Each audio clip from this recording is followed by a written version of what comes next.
boleh diperkenalkan dengan siapa? Nama saya Saras, saya sebagai karyawan swasta. Ini saya mau tanya Kak, bagaimana tanggapan Kakak dengan maraknya LGBT di Indonesia?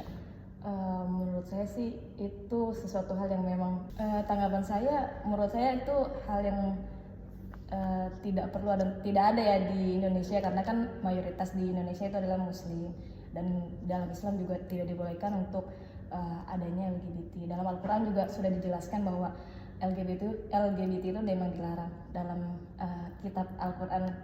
Menurut saya itu sudah menjadi pilihan dari personal itu masing-masing. Kakak boleh diperkenalkan dengan siapa? Dengan Tasya, saya sebagai karyawan swasta.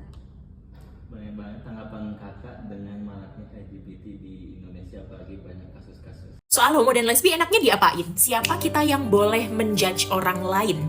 Apakah kita Tuhan yang udah ngerasa lebih baik daripada orang lain? Padahal kita juga punya kekurangan yang mungkin tidak diketahui orang. Kenapa nggak fokus aja saat ada orang yang datang kepadamu dan mengaku kesalahannya dan tahu bahwa itu tidak benar? Kita menjadi orang yang merangkul dia dan sama-sama nemenin dia untuk bisa bangun dan bangkit dari kesalahan ataupun masa lalunya yang dia tahu itu kelam. Bukan malah jadi orang yang sibuknya nunjuk aja, padahal kita lupa, kita juga punya banyak kekurangan dan kelemahan. Appreciate buat siapapun kita yang kita mau belajar merendahkan hati, mengakui saat kita punya kesalahan dan berusaha memperbaiki apa yang salah. LGBT itu bukan fitrah yang melekat pada manusia. LGBT adalah dampak dari pengaruh-pengaruh lingkungan, pengaruh-pengaruh sikap, sifat dalam interaksi yang menjadikan beberapa kalangan manusia merasa seakan-akan bergeser dari keadaan mula dia diciptakan. Ini bukan situasi normal. Ini bukanlah fitrah, karena justru mempertahankan keadaan ini akan menghambat kemajuan-kemajuan, generasi-generasi yang diharapkan muncul kemudian, atau bahkan berpengaruh kepada aktivitas-aktivitas yang telah kita bangun berdasarkan fitrah dalam berkehidupan. Karena itu, cara menghormati LGBT adalah dengan mengembalikannya kepada fitrah.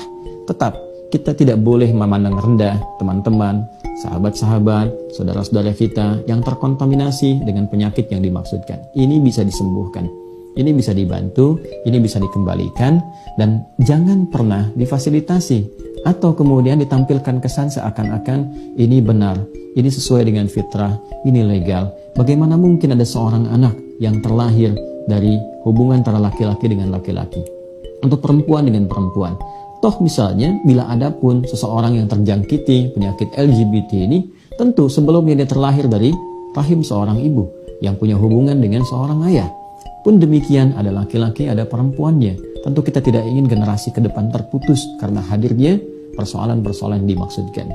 Karena itu di konteks ini kita menghargai nilai-nilai kemanusiaan yang melekat pada para pelaku LGBT, yang dengan penghargaan itu kita membantu, mendoakan untuk sembuh, membantu secara medis untuk kembali, memberikan terapi-terapi yang sesuai dengan fitrah-fitrah saat dia diciptakan.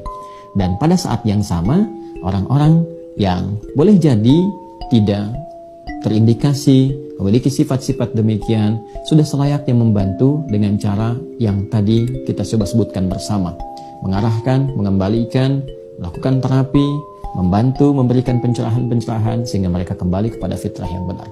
Bukan memberikan ruang untuk sebagai pembenaran atau bahkan ruang-ruang untuk tampil sehingga dengan itu merasa bahwa apa yang telah menimpa dan dialami itu sebagai fitrah dalam berkehidupan.